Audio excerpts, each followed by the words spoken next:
BNP ভারপ্রাপ্ত chairman Tarique রহমানের নির্দেশনায় Chittagong city corporation mayor doctor Shahadat Hossain ও চট্টগ্রাম মহানগর বিএনপির সাবেক সাধারণ সম্পাদক আবুল হাশেম বক্করের সহযোগিতায় ৩২ নং আন্তর্কিলা ওয়ার্ড যুবদলের উদ্যোগে ইফতার সামগ্রী বিতরণ অনুষ্ঠিত হয়েছে।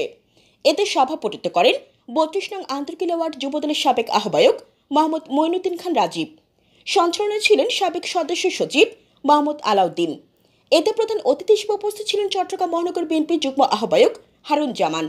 উপস্থিত ছিলেন সাবেক ওয়ার্ড বিএনপির সভাপতি আলাউদ্দিন আলী নূর, সাবেক সাধারণ সম্পাদক সৈয়দ আবুল বশর, মাহমুদ আবুল কালাম, মাহমুদ জসিম, সাবেক ওয়ার্ড ছাত্রদলের সভাপতি মাহমুদ জসিম খান, মাহমুদ আনিস, মাহমুদ ইসমাইল খান, মাহমুদ শহীদ, ২০ নং দেওয়ানবাজার ওয়ার্ড স্বেচ্ছাসেবক দলের যুগ্ম আহ্বায়ক ওমর আলী রনি।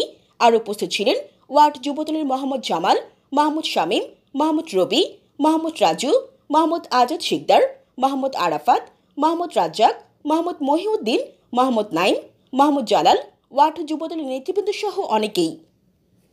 বিগত ১৭ বছর আওয়ামী লীগের নির্যাতনে জনগণের যেই আওতাভুক্ত বিভিন্ন টিসিবি, বিভিন্ন সরকারি চাউল বলেন, ডাল বলেন, আজ পর্যন্ত কোনোদিন জনগণের কাছে গেছে তারা কিন্তু বলতে পারে নাই। আমরা এই কিছুদিনের মধ্যে যে হারে আমরা সিটি কর্পোরেশন বলেন, বিভিন্ন সরকারি সংস্থাতে বলতে বলেন, যেখানে আমরা এগিয়ে দেখলাম, সবকিছু ভেবেছিলে দেখলাম জনগণের জন্য অনেক কিছু বরাদ্দ ছিল।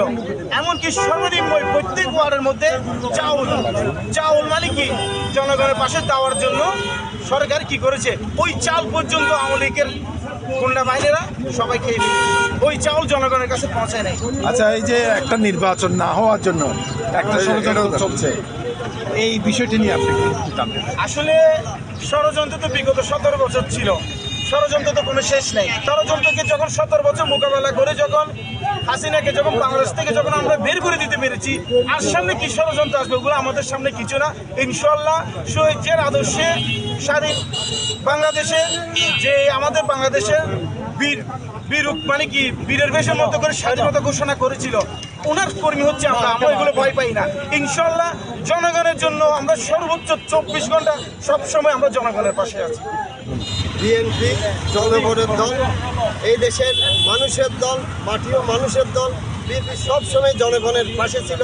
যখনই যেখানে বিএনপি মনে করেছে মানুষকে সাহায্য করার প্রয়োজন, সেখান থেকে পিছপা হয় নাই। আজকে যুবদল আন্তর্কিলা ওয়ার্ড যে আয়োজন করেছে, বিএনপি মানুষের আরো কাছাকাছি।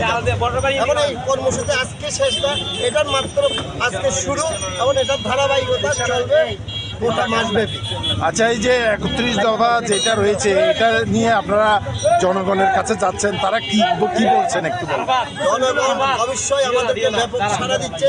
জনগণ বুঝতে পারছে বাংলাদেশ জাতীয়তাবাদী দল ব্যতীত এই দেশের উন্নয়ন সম্ভব নয়। তাই জাতীয়তাবাদী দল তার রাজনৈতিক অবস্থান থেকে দ্রুত নির্বাচন দাবি করে, নির্বাচনের মাধ্যমে জনগণের শাসন কায়েম হোক, জনগণের শাসন কায়েমের মধ্যে দিয়ে জনগণের শাসন কায়েম হোক।